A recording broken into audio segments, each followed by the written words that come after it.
IFTU Eluru నగర committee ఆధ్వర్యంలో 140వ May Day పోస్టర్ల ఆవిష్కరణ కార్యక్రమం స్థానిక ఐఎఫ్టియు జిల్లా కార్యాలయంలో శనివారం జరిగింది.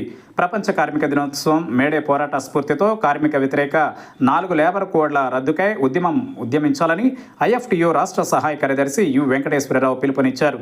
ఐఎఫ్టియు జిల్లా కార్యాలయంలో మేడే పోస్టర్ల ఆవిష్కరణలో ఆయన పాల్గొని మాట్లాడారు.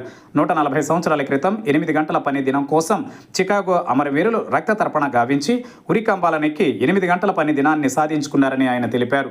నేడు పాలక వర్గాలు కేంద్ర రాష్ట్ర ప్రభుత్వాలు 8 గంటల పని దినాన్ని రద్దు చేసి 10 గంటలు 12 గంటలకు పెంచాలని చూస్తున్నాయని, లేబర్ కోడ్ల పేరుతో కార్మిక వర్గం సాధించుకున్న హక్కులను కాలరాసేందుకు కుట్రలు చేస్తున్నారని ఆయన విమర్శించారు.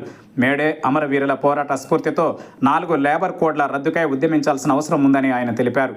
8 గంటల పని దినాన్ని నిలబెట్టుకోవాలని, ఉద్యోగ కార్మిక వర్గం ఐకమత్యంతో ప్రభుత్వ విధానాలకు వ్యతిరేకంగా ఉద్యమించాలని ఆయన కోరారు. నగరంలో దాదాపు 70 కేంద్రాలలో మేడే పతాకావిష్కరణలు, ప్రదర్శనలు, సభలు నిర్వహించాలని ఇఫ్టు నగర కమిటీ నిర్ణయించింది. ఇఫ్టు నగర కమిటీ సమావేశం నగర అధ్యక్షులు బి స్వామి అధ్యక్షతన జరిగింది. ఈ కార్యక్రమంలో నగర ప్రధాన కార్యదర్శి Erra Srinivasarao, Dannana Vijay, N Nehru Babu, L Satyanarayana, Lingamalli Srinivasarao, D Ratnababu, K Vijayalakshmi, Simhachalam, Nagu, Mangaraju, Ramu, G Venkateswararao, Bangaru Venkateswararao తదితరులు పాల్గొన్నారు.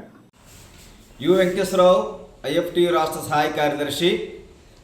మే 1వ తారీఖు అంతర్జాతీయ శ్రామిక దీక్షా దినోత్సవం. 1886 సంవత్సరం నుంచి ఇప్పటి వరకు 140 సంవత్సరాలుగా ప్రపంచవ్యాప్తంగా మేడే దినోత్సవం జరుగుతోంది. ఇది ఉత్సవం కాదు, ఇది పండగ కాదు, ఇది ఒక దీక్షా దినం. కార్మిక వర్గం రక్త తర్పణలో ప్రాణార్పణ ద్వారా అనేక హక్కులు సాధించుకున్నటువంటి రోజు ఇది. ఆ రోజు అమెరికా దేశంలో చికాగో నగరంలో కార్మిక వర్గం అనేక రకాల సమస్యలు, రోజుకి 18 గంటల పని, ఎటువంటి హక్కులు లేకపోవటం, ఎటువంటి సౌకర్యాలు లేని దయనీయ పరిస్థితిలో పోరాటం చేసి 5గురు ఉరిదీశారు, అనేక మంది చనిపోయారు. రక్త తర్పణలో ప్రాణార్పణ ద్వారా చివరికి మేడే సాధించుకున్నారు. ప్రధానంగా అందులో 8 గంటల పని విధానం సాధించుకున్నారు. కానీ నేటి పాలక వర్గాలు గత పోరాట స్ఫూర్తిని దెబ్బతీసే విధంగా 8 గంటల పని దినాన్ని రద్దు చేసి 10 గంటలు 12 గంటలు పనిచేయాలని చెప్పి కార్మిక వర్గం మీద ఈరోజు దాడి జరుగుతూ ఉంది. ప్రధానంగా 4 లేబర్ కోడ్ల పేరుతో మొత్తం దేశ కార్మిక వర్గం పైన మోడీ షాల ప్రభుత్వం దాడి చేస్తూ ఉంది.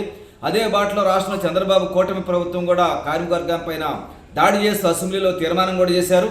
ఈ పరిస్థితుల్లో 140వ మేడేని ఘనంగా జరపాలని, పోరాట దీక్ష వహించాలని, 4 లేబర్ కోడ్ల వ్యతిరేక పోరాటాన్ని మరింత తీవ్రతరం చేయాలని ఐఎఫ్టి జాతీయ కమిటీ పిలిపించింది.